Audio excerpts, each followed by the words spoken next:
Hello everyone. Welcome to the Management Accounting lecture. This lecture is specially recorded for the English medium students. Okay. So we will start the ratio analysis today.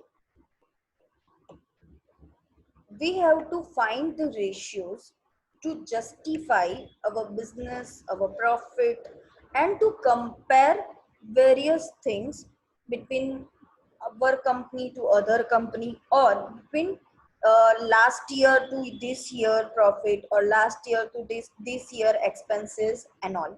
Okay, so let's see first the classification of accounting ratio.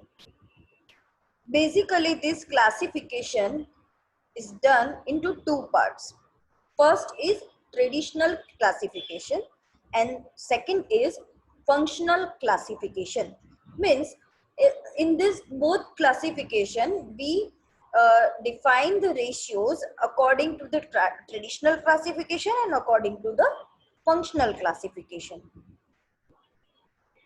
Now, in traditional classification, means according to the traditional classification, there are three parts of ratios. First is revenue statement ratio. Means these ratios are found from the profit and loss account and trading account. Okay, so from the trading or profit and loss account, whichever ratio we are going to find, that ratios are called revenue statement ratio according to the traditional classification. Number two is balance sheet ratios. Balance sheet ratios is calculated by the amounts and the particulars from the balance sheet. Means if we want to find the balance sheet ratios, we just have to see into balance sheet. And third is composite ratio. Means it is a combination of revenue statement ratio and balance sheet ratio. Means for these ratios you have to look into profit and loss account or trading account and balance sheet also. So these are the combined ratio. We can say like combined ratio. Okay, so this is called composite ratios. Now, functional classification. According to the functional classification, first ratio is liquidity ratios. Liquidity ratio shows that how much liquidity a firm has. Means how many properties they have which can be converted into the cash easily. The cash liquidity matters a lot in the business. So this ratio will help us to find out the liquidity of the firm. Second is profitability ratios. Profitability ratios are used to find out the profit on sales, on investments, etc. Okay, we will look into each and every ratios in detail. So don't worry. Right now we are just seeing the classification. So first is liquidity ratio, second is profitability ratios, third is leverage ratios. Leverage ratios are found from the capital structure. And fourth is activity or efficiency ratio. Means this will shows the activity or efficiency of the business. Clear? So right now in this semester 5, we have to learn the ratios as a functional classification. Means according to the functional classification only we will calculate the ratios. Ratios are the same, just the name is different. Okay, in traditional according to the traditional classification the three names are different, and according to functional classification the names are different. These ratios are categorized by functions, which functions the particular thing is doing, that is representing the ratios. Okay, so this is called functional classification, and we will learn the functional classification. We will calculate the sum according to this functional classification ratios. Right now, if we really want to master this chapter, we have to remember one thing very clear, that the base of this chapter is formula. Formulas of each and every ratio is our base. Okay, so we have to understand and remember the formula. First we will understand and remember the formula, then every sum will be easy for us. Okay, so now we will see formulas. Okay, first we will see the profitability ratios formula. Now profitability ratios are categorized into two categories. First is based on sales and second is based on investment.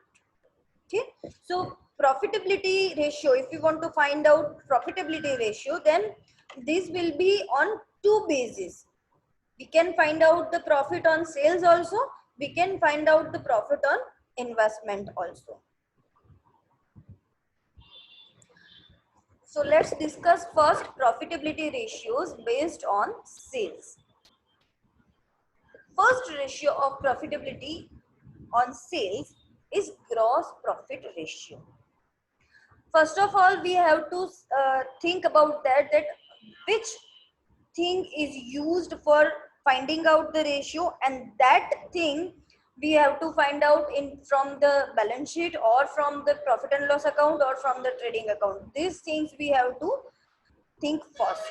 Okay, so the formula of gross profit ratio is gross profit divided by sales into 100. So these two things we can find out from the trading account itself. Okay, so we have to look for the gross profit and we have to look for the sales. Then we have to divide the gross profit from the sales, and into 100 we can get the percentage of the gross profit ratio. Means we have to know, we came to know that how much profit we are earning on sales, how much gross profit. Okay, so this is the formula of gross profit ratio. Second is operating ratio. The formula of operating ratio is cost of goods sold plus operating expense divided by net sales into 100. First we have to find out the cost of goods sold, COGS. The short form of this is COGS. We have already learned about COGS and all. We have to find out the cost of goods sold. Then we have to add the operating expense into that, and we have to divide this total by the net sales, and then we have to multiply into 100, so we can get the percentage, how much percentage is used for the operating ratio, operating expense. Now here there is some clarifications. Cost of goods sold is equal to opening stock plus net purchase plus purchase expense minus closing stock. So we can find out the cost of goods sold from the above information, that is opening stock plus net purchase plus purchase expense minus closing stock. These all things we can find out in the trading account or trading and profit and loss account. If there is a combined account, then we can find out from that account. If we don't have that account, but if we have sales and gross profit, then also we can find out the cost of goods sold. So the second formula of cost of goods sold is net sales minus gross profit. Okay, so if opening stock or closing stock or purchase we are having, then we can use the first one formula. And if we don't have the amount of this opening stock or purchase or closing stock, then we can find out the cost of goods sold from the net sales and gross profit. We have to minus gross profit from the net sales, and we can find out the cost of goods sold. For operating expenses, we have to add administrative expense, interest and selling expense. We have to add these three amounts and then we can get the operating expense. Then we have to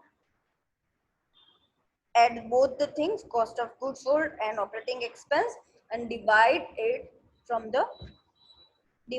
by the net sales and then multiply with 100, so we can get the operating ratios. So I hope these two formulas are clear in your mind.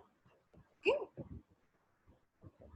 Now the third formula is expense ratio. Expense ratio is equal to expense divided by sales into 100. Whichever expense ratio we want to find out, we can get individual expense ratio like financial expense, selling expense or administrative expense. Individual expense ratio we want to find out, then we can use this formula. Then the fourth ratio is net profit ratio. The formula of net profit ratio is equal to net profit divided by net sales into 100. Okay. Here we have to see that net profit means profit after interest and tax. Here profit is very important part of ratios, but we have to think that in which formula the profit comes after interest and tax or before interest and tax. We have to look this and we have to remember this very carefully. Okay, so this is the formula of net profit ratio. Here the formulas of profitability ratios on basis of sales is completed. Okay, now profitability ratios based on investment. Okay, first is return on capital employed. How much return we are getting from the capital employed? The formula of this is net profit. Here see, here it is earning before interest and tax. Earlier formula we have to state the net profit or calculate the net profit after interest and tax, but here we have to calculate the net profit before interest and tax. Okay, we have to divide the net profit before interest and tax from the share capital, reserves and long term loan, means like debentures and all, and then we have to multiply it with the 100 and we can get the percentage of return on capital employed. The second formula is return on shareholders fund.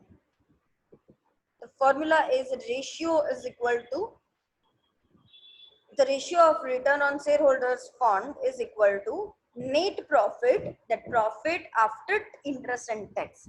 Here again the profit comes of profit and after profit and interest, sorry, after interest and tax. Okay, so we have to remember it very carefully that okay, in which formula the profit is coming from before interest and tax or after interest and tax. Okay, so if we want to find out return on capital employed, then we have to calculate the net profit before interest and tax. But if we want to find out the shareholders return, then we have to calculate the net profit after interest and tax. Clear? So this net profit we have to divide by shareholders fund. Shareholders fund means if in sum the equity shareholders are also there and preference shareholders are also there, then we have to calculate both shareholders. Okay, here we are calculating the ratio on shareholders fund, not just for the equity shareholder. So here we have to see both the things, return on shareholders funds, we have to see the equity shareholders as well as preference shareholders. Clear? The third formula is return on equity shareholders fund. Now we will talk about the equity shareholders funds. So the formula is net profit minus preference share dividend divided by ordinary share capital plus free reserves into 100. Okay, so here we have to minus the preference shareholder dividend, and we have to calculate only ordinary share capital and free reserve for division. Clear? Because we want to just find out the return on equity shareholder fund, so we have to minus the preference share dividend from the net profit, and this profit will be after tax and interest. The fourth ratio is earning per share. It is very important to see for person that how much earning they are getting on share. Per share, how much earning they are getting. Earning per share is equal to profit after tax minus preference share dividend divided by number of equity share. Here we don't have to calculate or multiply it with the 100 because we want the exact earning, not percentage. Here the amount of net profit minus preference share dividend will be same as above third formula's amount, but here we have to divide this amount from the number of equity shares. We have to divide the proportion. Okay, then we can get that earning per share. We can call it EPS also. Okay, and the fifth one is price earning ratio. Okay, dividend per share, this price earning ratio is equal to market price of share divided by earning per share into 100. Okay, means we have to divide the earning per share with the market price of the share into 100. We can get the PE ratio, means price earning ratio. So these are the ratios based on investment, profitability ratio based on the investment. So today we have discussed about classification of the ratio. Then we have understood about profitability ratio is also categorized into two things. First is on basis of sales and second is on the basis of investment. And we have learned the profitability ratio based on sales also. We have seen the formulas of that also, and we have seen the formulas of profitability ratios based on the investment also. Okay, so I hope the formulas and the idea of ratio analysis is clear in your mind. In next video we will see the next more formulas of we have to learn the three categories of formulas yet. So in next video we will discuss that formulas. Till that, you write down these formulas and try to remember these formulas, because if you know the formulas very well, then you can easily calculate each and every sum of this chapter. Okay, till that, stay home, stay safe. Thank you.